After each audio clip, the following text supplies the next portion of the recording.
નમસ્કાર ખેડૂત મિત્રો, હું રીતિકા પટેલ ગુજરાત પ્રાકૃતિક કૃષિ વિકાસ બોર્ડ અને આત્મા પ્રોજેક્ટ અંતર્ગત આપનું આ ચેનલ પર હાર્દિક સ્વાગત કરું છું। ખેડૂત મિત્રો, આજે પણ આપણે પ્રાકૃતિક ખેતી કરતા એવા આપણા પ્રગતિશીલ ખેડૂત કાશીરામભાઈ સાથે વાત કરીશું। તો ચલો આપણે આજે પ્રાકૃતિક ખેતી વિશે વાત કરીએ। નમસ્કાર કાશીરામભાઈ। નમસ્કાર। આપ આપનો પૂરો પરિચય જણાવશો? મારું નામ કાશીરામભાઈ સુરાભાઈ વાઘેલા, ગામ ખીચા, તાલુકો સાણંદ અને જિલ્લો અમદાવાદ। આપ કેટલા સમયથી પ્રાકૃતિક ખેતી કરો છો કાશીરામભાઈ? આમ તો હું 2013 થી પ્રાકૃતિક ખેતી શરૂ કરી। અમદાવાદ જિલ્લામાં સૌથી પહેલા શરૂઆત મેં કરેલી। બરોબર છે। અને કેટલા વીઘામાં તમે પ્રાકૃતિક ખેતી કરો છો? અત્યારે 15 વીઘા જેવું થાય છે મારે। 15 વીઘા। અને એમાં શેનું વાવેતર છે? ડાંગર, અત્યારે હાલ તો ડાંગર, બધે મેઇન પાક ડાંગર અને ઘઉં બંને। ઘઉં બંને। અને તમે જોડે પોતાના ખાવા પૂરતું શાકભાજી કે બીજું કઈ કરો છો? હા, કિચન ગાર્ડન કરું છું। કિચન ગાર્ડન અને બધું જ પ્રાકૃતિક છે તમારું? બધું પ્રાકૃતિક। બરોબર છે। તો તમે રાસાયણિક ખેતીમાંથી પ્રાકૃતિક ખેતીમાં પ્રયાણ કર્યું, તો એ શા કારણે પ્રયાણ કર્યું? આમ જોઈએ ને તો પ્રાકૃતિક ખેતીમાં આવવાનો ઉદ્દેશ મારો એ હતો કે હું પહેલા આરોગ્ય ઉપર કામ કરતો હતો અને અમારી એક મંડળી હતી, શ્રમજીવી આરોગ્ય સેવા સહકારી મંડળી। આ મંડળીની અંદર અમે 7 તબક્કાની અંદર જુદા જુદા રોગો ઉપર તાલીમો આપવાનું કામ કરતા હતા અને પછી છેલ્લે જે તે વિસ્તારના આધારિત અમે કેમ્પોનું આયોજન કરતા અને એ કેમ્પોમાં અમારા જે પેશન્ટો આવે એનું મેં રેકોર્ડ છેલ્લા 10 વર્ષનું નિભાવેલું। તો એમાં મોટા ભાગના જે પેશન્ટો હતા 50 વર્ષથી નીચેની ઉંમરના જ હતા। 50 વર્ષથી ઉપરની ઉંમરના લોકોમાં બીમારીનું પ્રમાણ બહુ ઓછું હતું। એટલે મને આ વિચાર આવ્યો કે કેમ 50 વર્ષથી નીચેના લોકોમાં જ બીમારીનું પ્રમાણ કેમ વધ્યું, 50 વર્ષથી ઉપરના લોકોમાં બીમારીનું પ્રમાણ કેમ ઓછું છે। એ ઉપરથી પછી રાજીવભાઈ દીક્ષિતની એક વ્યાખ્યાનની કેસેટ મળી અને એ વ્યાખ્યાનની કેસેટના આધારે મને પ્રેરણા મળી। એટલે હું મારા ગુરુજીએ તો રાજીવભાઈ દીક્ષિત એમને પ્રેરણાથી જ હું પ્રાકૃતિક ખેતીની સૌથી પહેલા શરૂઆત મેં કરેલી। કેવી રીતે તમે શરૂઆત કરી હતી પ્રાકૃતિક ખેતીની? કેટલા વીઘામાં કરી હતી? શરૂઆતમાં મેં 1 વીઘામાં કરી હતી। 1 વીઘામાં। અને જ્યારે 1 વીઘામાં કરી ત્યારે ગામ લોકો પણ મને એમ કહેતા કે આવા ધંધા ના કરાય, આમાં તો આપણે ભીખ માગીએ, ખાતર ના હોય તો થોડું ભભરાવો, પૈસા ના હોય તો લઈ જાઓ, પણ હું મનથી મક્કમ હતો મારામાં કંઈ કરવાનું નથી, એટલે એને 1 વીઘાથી શરૂઆત કરી। પણ ધીમે ધીમે લોકોની માંગ વધતી ગઈ, એમ વિસ્તાર જમીનો વધારતો ગયો। તમે આ પ્રાકૃતિક ખેતી કરવાની શરૂઆત કરી ત્યારે તમને કેવો અનુભવ રહ્યો કે ભાઈ તમે એના શેના લીધે પ્રોત્સાહિત થયા, કે ઉત્પાદનમાં નફો થયો, કે તમને જે એની ક્વોલિટી હોય, ગુણવત્તા હોય એ તમને સારી જોવા મળી એટલા માટે તમે પ્રાકૃતિક પછી આગળ વધાર્યું, કે સારા કારણે વધાર્યું? આમ જોઈએ ને તો છેલ્લામાં છેલ્લી રાસાયણિક ખેતી મેં 2012માં કરેલી અને 2012માં હું ગુજરાત 17નું જે ડાંગરનું વાવેતર કરતો એ વીઘાની 65 થી 70 મણ ઉત્પાદન મળતું।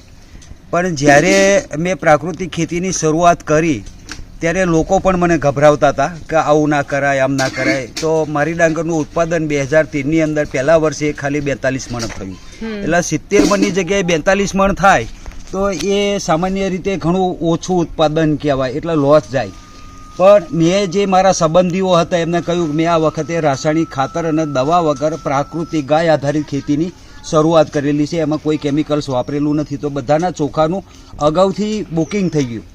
તો મેં જેટલી ડાંગર હતી બધી મિલિંગ કરાવી નાખી, કસ્ટમરને જાણ કરી કે ભાઈ તમારા ચોખા તૈયાર છે। તો મને કે શું ભાવ રાખ્યો?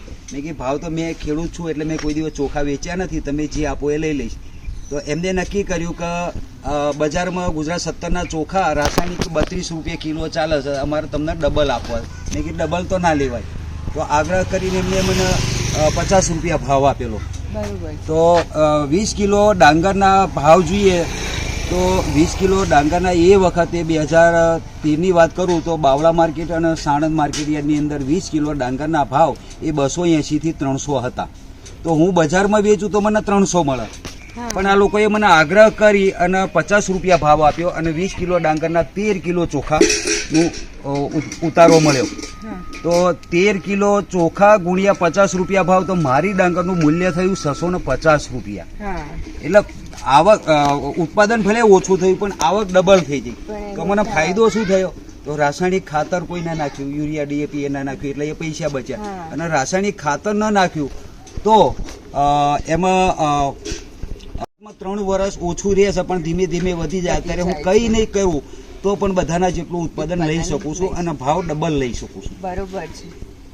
આ જીવામૃત છે ને? તો ખેડૂત મિત્રો, આ કાશીરામભાઈએ જીવામૃત બનાવ્યું છે. કાશીરામભાઈ, મને જણાવશો આ જીવામૃત તમે એક વીઘામાં કેટલું વાપરો છો? એક વીઘાની અંદર શરૂઆતમાં આમ તો હું 200 લીટર નાખી દઉં છું, પણ 200 લીટર જીવામૃત બનાવીએ તો 1 એકર એટલે 1.5-2 વીઘા જમીનની અંદર નાખી શકાય. પણ મારા ઘરની ગાયો છે એટલે હું થોડું વધારે યુઝ કરી રહેલો છું. બરોબર એટલે વધારે છે. વાપરવાથી કોઈ નુકસાન નથી એમ. અને તમે જીવામૃત સાથે સાથે બીજી કઈ કઈ વસ્તુઓ વાપરો છો? પેલું તો આવા ઘન જીવામૃત, એટલે જ્યારે ખેતરની તૈયારી આપણે કરીએ ને ત્યારે ઘન જીવામૃત બનાવવાનું હોય. પછી જ્યારે બિયારણ આપણે વાવવાનું થાય ત્યારે બિયારણની અંદર બિયારણના પટ આપવા માટે બીજામૃત. તો હું મારો એક બીજામૃતનો પણ અનુભવ કહું છું કે બીજામૃત કેવી રીતે બનાવવું. તો ધારો કે 1 કિલો ગાયનું છાણ હોય તો 1 લીટર ગાયનું મૂત્ર લેવાનું અને 50 ગ્રામ જેટલો ચૂનો અલગથી પલાળી રાખવાનો, અને ચૂનો ઠંડો થાય એટલે એમાં નાખી અને 24 કલાક પડ્યું રહેવા દેવાનું. અને પછી જ્યારે બીજા દિવસે બિયારણ આપણે વાવીએ ત્યારે બિયારણનો પટ આપવાનો હોય.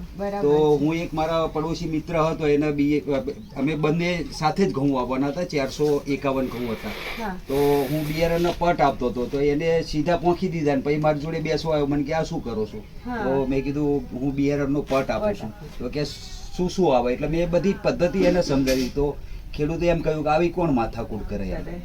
તો જ્યારે મેં પટ આપ્યો, બંને એક જ દિવસે વાવેતર કર્યું છે, તો એના 5મા-6ઠા દિવસે ખાલી સોયા નીકળ્યા ત્યારે મારા સીધો 2 ઇંચનો ફણગો નીકળ્યો. 2 ઇંચ એટલે ફાયદો એ થાય કે ઉગાવો સારી રીતે ઉગશે.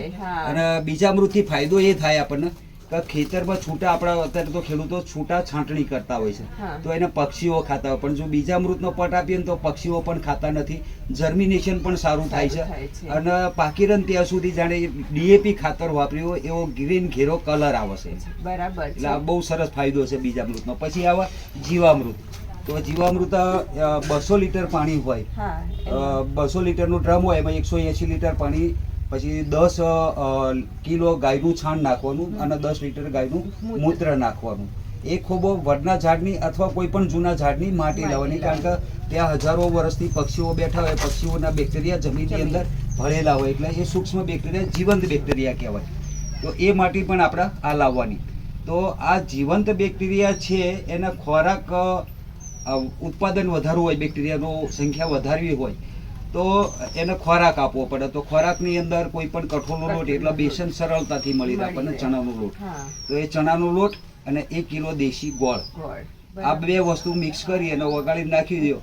અને ઘડિયાળના કાંટાની જેમ દિવસમાં 3 વખત હલાવવાનું. છાંયડો હોય તો બરાબર છે, છાંયડો ન હોય તો ઉપર ભીનું કંતણ ઢાંકવાનું. એટલે ઉનાળાના સમયે 4 થી 5 દિવસે તૈયાર થાય અને શિયાળામાં 6 થી 7 દિવસે તૈયાર થાય. આ જીવામૃત તૈયાર થયેલું છે એ ડાંગરની અંદર ધરુવાળિયામાં 2 વખત તમે ઉપયોગમાં લ્યો. પછી ફેર રોપણી કર્યા પછી 21 દિવસે 1 વખત આ નાખવાનું પાણી સાથે. બરોબર છે. અને તમારી પાસે દેશી ગાયો કેટલી છે? મારી પાસે અત્યારે 4 ગાયો છે. તો આ કેવી રીતે તમે કરો છો? જીવામૃત ઘડિયાળના કાંટાની જેમ, એટલે આપણા એક જ બાજુથી આ જીવામૃત તૈયાર થઈ જાય છે. ઓકે, આ છે ગાય. હા, આ મારી બંને. શ્રીરામભાઈએ એમનો કિંમતી સમય આપણી સાથે ફાળવ્યો અને આપણને પ્રાકૃતિક કૃષિ વિશેની વાત કરી, તો એના માટે આપનો ખૂબ ખૂબ આભાર કાશીરામભાઈ. કાશીરામભાઈ, આપ આપણા ખેડૂત મિત્રોને શું સંદેશ આપવા માંગશો? ખેડૂતોને હું એક જ સંદેશ આપવા માંગુ છું કે આ જે યુરિયા અને ડીએપી ને એ બધું વાપરીએ છીએ, જેના કારણે રોગ જીવાતનો ઉપદ્રવ થાય છે અને ઝેરીમાં ઝેરી દવાઓ નાખીએ છીએ, તો એનાથી આપણા જે દેશના નાગરિકો છે એને બહુ નુકસાન થયેલું છે. અને આપણા ખેડૂત તરીકે આપણા જગતનો તાત ગણવામાં આવેલો છે. તો જગતના તાત તરીકે આપણી ફરજ બને છે કે આપણા સંતાનોને આપણે ઝેર મુક્ત ખવડાવવું જોઈએ. આભાર. તો ખેડૂત મિત્રો, આપણે ફરીથી મળીશું, આવી જ રીતના આપણા બીજા પ્રગતિશીલ ખેડૂતો સાથે વાત કરીશું. ત્યાં સુધી જય હિન્દ, જય ભારત.